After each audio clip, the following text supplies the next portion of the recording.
I want you to picture something for me. Just close your eyes and imagine you are standing in the middle of this massive sea of concrete. Oh, I know exactly the kind of place you mean. Right. Just a sprawling, flat, sun-baked suburban park and ride lot. Yeah. You know the vibe. Endless rows of those faded white lines, the smell of hot asphalt, cars just baking in the afternoon sun. Right. It's a place designed entirely for machines, Yeah, not people. exactly. It's like the ultimate mid-century monument to the automobile, just this massive swath of land doing absolutely nothing but uh, temporarily storing metal boxes while their owners are off somewhere else actually living their lives. Yeah, that is a perfect way to put it. So now I want you to imagine taking a giant eraser, wiping that asphalt completely off the map, and dropping a $3 billion futuristic, eco-friendly mini metropolis right in its place. Wow. Okay. Yeah. That is our mission for today's deep dive. We're unpacking the Longue-Rive TOD Hub project. Which is a huge deal. It really is. We're looking at sources that map out how this inner ring suburb is orchestrating like an unprecedented urban metamorphosis by the years 2035 to 2040. All right. We're talking over $3 billion in investments, more than 8,000 new residential units, and just the total reinvention of the South Shore's largest intermodal terminal. And, what is crucial to grasp right out of the gate is that we aren't just talking about a construction project here. Right, it's not just slapping up some condos. No, pouring concrete is easy. We're looking at a fundamental philosophical shift in urban design. Yeah. It's an aggressive pivot away from that car-dependent commuter feeder town model and moving into a dense, completely autonomous living environment. Totally. They are essentially trying to build a self-contained biosphere. Okay, let's unpack this, because before we can talk about the shiny new skyscrapers and the waterfront parks, I am struggling with the where of it all. The location, yeah. Right, because you can't just drop a $3 billion metropolis onto a random suburban parking lot and expect a city to sprout overnight. No, absolutely not. You need a circulatory system already in place. Okay. In urban planning, this is the foundational logic of transit-oriented development, or TOD. You don't build the hub and hope people show up, Right. You find where the people are already being funneled and, well, you build the trap there. It's trapped. I love that. And downtown Longueuil, right around the Longueuil University to Sherbrooke Metro Station, is the ultimate funnel. Oh, for sure. Our sources point out a daily convergence of 75,000 travelers passing through this specific sector every single day. Which is wild. Just put that number into perspective. 75,000 people is roughly the population of a mid-sized city. Squeezing through one spot. Exactly. Squeezing through one geographic choke point every 24 hours. And it's a massive web, too. You have the yellow line of the metro. Yeah. You have a terminal grouping over 70 different bus lines. That's the RTL XO intercity roads. Right. It connects directly to the Réseau Express Vélo, the RV for cyclists, and, of course, Route 132 for drivers. Plus the schools. Yes. Add to that the knowledge hub factor. Our sources say there are over 10,000 students converging daily from the Université de Sherbrooke campus, UQAM, Cégep Édouard Montpetit, and Champlain College. See, that creates a massive urban planning paradox. How so? Well, you have 75,000 commuters and 10,000 students. That represents a staggering amount of what we call captive foot traffic. Right, they have to be there. Exactly. Yet for decades, that space has completely failed to capture any value from them. Because they just leave. Yes, because Yeah. those people aren't staying. They are in perpetual motion, either rushing to Montreal or getting off a bus just to jump in their cars and drive home. Right, it's a giant concrete waiting room. That's exactly what it is. You park, you wait for your connection, and you leave. Yeah. I mean, nobody hangs out in the waiting room. No, they don't. So the city's mission here is to figure out how to turn that waiting room into a living room.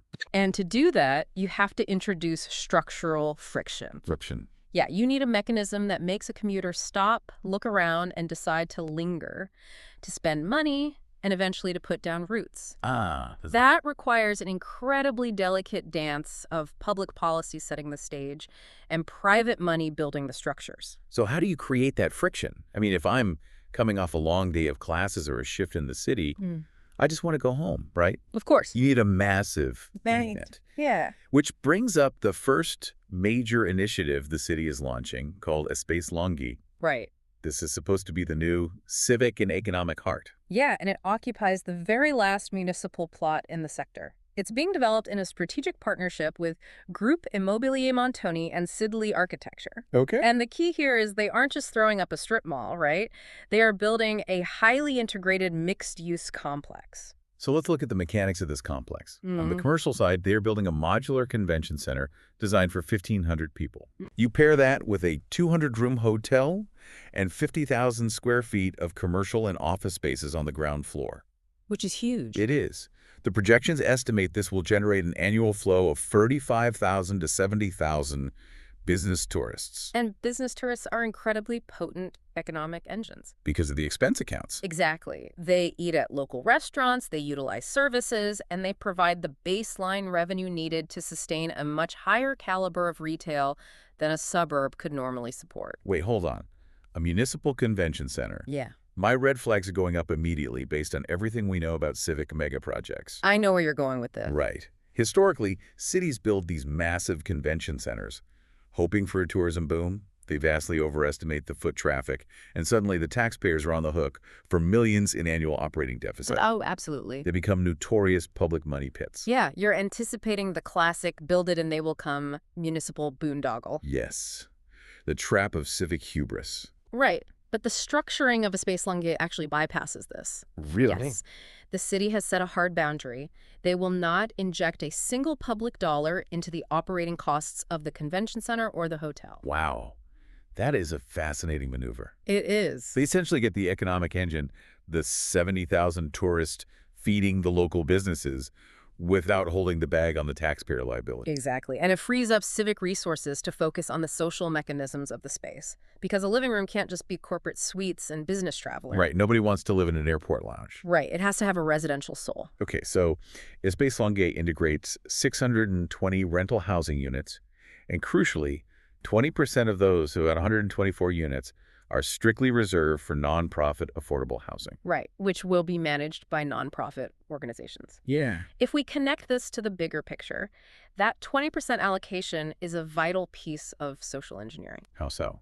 Well, in a typical gentrification cycle, as soon as a transit hub gets upgraded with billions in investment, property values skyrocket. Right, the luxury condos move in. Exactly. Lower-income residents get priced out and pushed to the urban fringes. Into transit deserts. Right. Which completely undermines the point of building public transit in the first place. That makes total sense. So by embedding nonprofit managed housing directly inside the prime civic heart, they are structurally locking in economic diversity. Espace Longueuil isn't just an economic anchor, it's a social one too. And here's where it gets really interesting. The construction timeline. Oh, yeah. Because we've all seen neighborhoods paralyzed for a decade by endless phases of municipal construction. It's a nightmare. The noise, the detours, the dust, it creates this massive construction fatigue that can actually kill local businesses before the project even opens. Definitely. But Espace Longueuil is scheduled to be completed in a single, comprehensive phase between 2027 and 2030. That aggressive pacing is a survival tactic. Yeah. Think about it. When you have 75,000 people moving through a choke point daily, you cannot afford a 10-year disruption. Right, you just break the transit system. You have to rip the Band-Aid off, you endure 3 years of intense logistical chaos, and you emerge with your civic anchor fully operational. That makes a lot of sense. But let's look at the reality of a convention center and a few hundred apartments. Okay. At 6 p.m., the business tourists go back to their hotel rooms or they leave town. The convention center empties out. Right. How do you prevent this multi-billion-dollar hub from turning into a ghost town every single night? You need a critical mass of permanent, everyday locals. Right. Business tourists might keep a high-end steakhouse open, but you need thousands of permanent residents to sustain the pharmacy, the bakery, the grocery store, and the dry cleaner. The daily stuff. Exactly. Without that density of daily life, the ecosystem collapses. Well, that leads directly to the sheer verticality we are seeing in the private sector developments. Yes. Because if Espace Longueuil is the civic heart, the private developers are providing the muscle. The dominant player here is a project called Sir Charles Myral, spearheaded by Divimco Immobilier. The source material outlines an investment of over $800 million. And, I mean, an $800 million capital injection from a private developer is a staggering signal to the market. It's huge. It proves that the municipal master plan isn't just a theoretical pipe dream, you know. It has serious, tangible financial backing. The scope of Sir Charles and Myral is just wild to visualize. Oh, yeah. We were talking about 1,200 residential units, so that's a mix of condos and studios, and the height.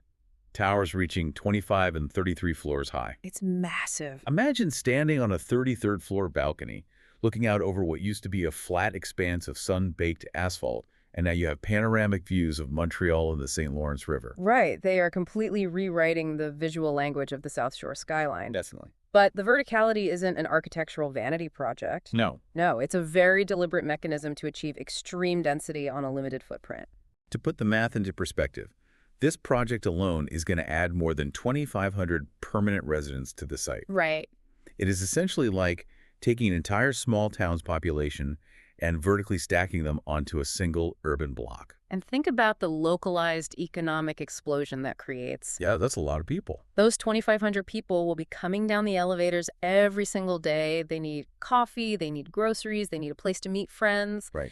It guarantees sustained commercial activity around Place Charles Myral. So the private sector handles the extreme density, which then provides the human fuel necessary to justify the massive public transit infrastructure. The delivery of the Sir Charles phase is actually already underway, with Myral rolling out gradually through 2027. Right. And they aren't the only ones building. The sources also highlight the Novia project, developed by LSR Gestev on St. Charles West Street, right near the intermodal station. Yeah, Novia is adding over 270 mixed residential units, but its true significance lies in its design philosophy. Okay, tell me more about that. It is explicitly engineered around active transportation. Okay, what does that actually mean in practice, though? Everyone throws around active transportation as a buzzword, but how does a building actually enforce that? Good question. It means designing the physical environment so that walking, cycling, or taking transit is the path of least resistance rather than driving. Okay. It usually involves deprioritizing the automobile. So fewer parking spots. Exactly. Minimizing parking spots, placing secure, high-end bicycle infrastructure at the prime entrance rather than hidden in a dark basement. Oh, I like that. Right, and integrating the pedestrian flow seamlessly with the nearby 70 bus lines and the express bike network. It really forces a psychological shift. Yeah. If you live steps from a metro and a dedicated express bike lane, and your building makes owning a car an expensive logistical hassle. You just ditch the car. You just ditch it, yeah. But, taking a step back, we were talking about 33-story towers, massive convention centers, 75,000 commuters fumbling through daily. It's a lot. It is.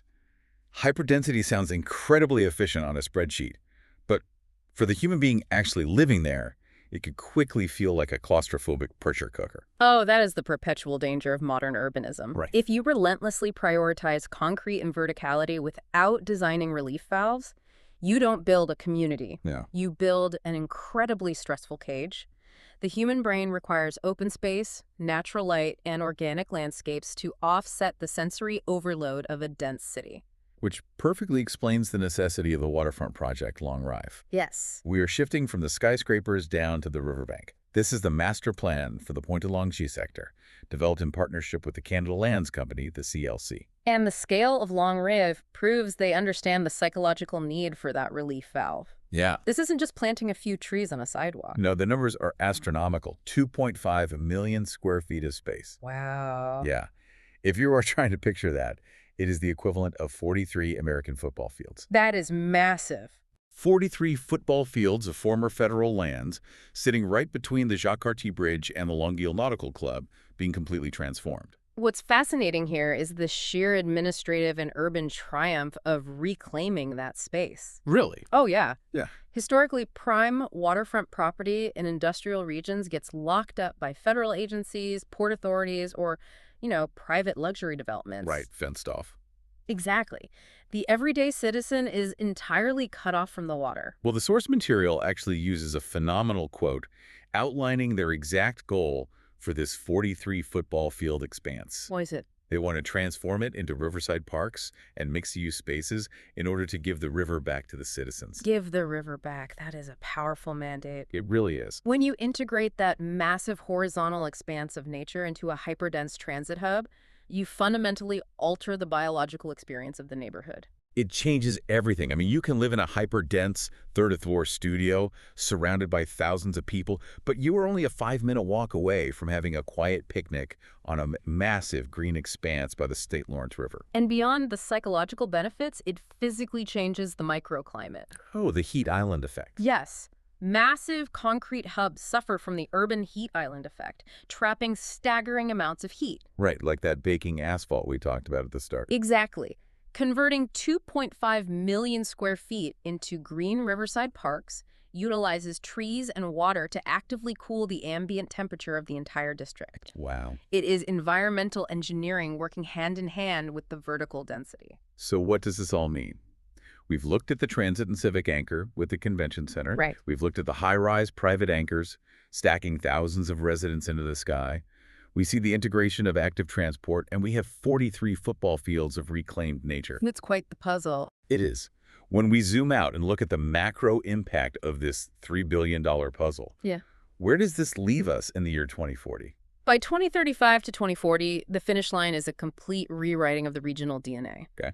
They're creating a critical mass of 12,000 to 15,000 entirely new inhabitants living permanently within that urban hub. 15,000 new residents is a massive influx. It is. And the economy scales with it, generating 8,000 newly created jobs right inside that specific zone. And critically, because of the active transportation and TOD frameworks, those 15,000 people and 8,000 workers are moving without cars. Right.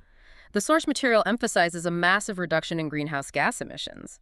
When you eliminate thousands of daily solo car commutes, you drastically alter the carbon footprint of the entire metropolitan area. It all circles back to the core evolution of the inner ring suburb. Yeah. We are watching the death of the commuter town and the birth of a dense, autonomous, sustainable urban center. A place where collective mobility dictates the shape of your day, not a steering wheel. This raises an important question about how we define our geography moving forward. What do you mean? Well, historically, Longue-Rive, like countless other inner-ring suburbs globally, was perceived solely as a feeder city. Right, the bedroom community. Exactly. You sleep in the suburb, but your actual economic and social life happens in the big city across the river. Yeah. This $3 billion investment intentionally severs that dependency. Longue-Rive is mutating into a completely self-sustaining ecosystem. It's an incredible trajectory. We started this deep dive asking you to visualize a flat, sun-baked asphalt parking lot. Right. A transitional space that literally only existed to help people leave it. Yeah. And by 2040, that exact same plot of land will host 33-story towers, an economically independent convention center, an integrated network of nonprofit housing ensuring diversity, and a sprawling riverside park. It's a myth. All serving a thriving, sustainable hub of 15,000 people. It is the ultimate masterclass in utilizing an existing transit circulatory system to grow a brand new, fully functioning urban body. The synergy here, private developers taking the risk on verticality, while the public sector meticulously guards the social housing infrastructure and waterfront access, is exactly what makes this viable, rather than just a utopian rendering. I totally agree. I want to leave you with one final thought to mull over, and it builds on this idea of the autonomous suburb we've been circling. Okay. We've talked about Longueuil becoming a place where you can live in a beautiful 30th floor apartment, walk to your corporate job, attend an international convention, and relax in a massive riverside park. Right. All without ever needing to own a car, and crucially, without ever needing to cross the bridge. Yeah, that's the kicker. So if inner-ring suburbs successfully evolve into these perfect, self-sustaining city killers, does the traditional concept of the massive downtown core across the river start to become completely obsolete for these new residents? Ooh, that's a great question. Right. Think about it. If your neighborhood is a fully realized mini-metropolis, and everything you could possibly want or need is a 5-minute walk from your front door, if you never actually have to leave the suburb, will you? Probably not. It really makes you look at that endless sea of painted white lines and concrete parking lots a little differently, doesn't it? Keep an eye on the South Shore over this next decade because the asphalt is already starting to crack. Thanks for joining us on this deep dive. Thank you for watching this video. For more news and in-depth reports, visit wikiresidence.ca. All our content is available in text and audio formats across all your devices. Please feel free to share your comments with us.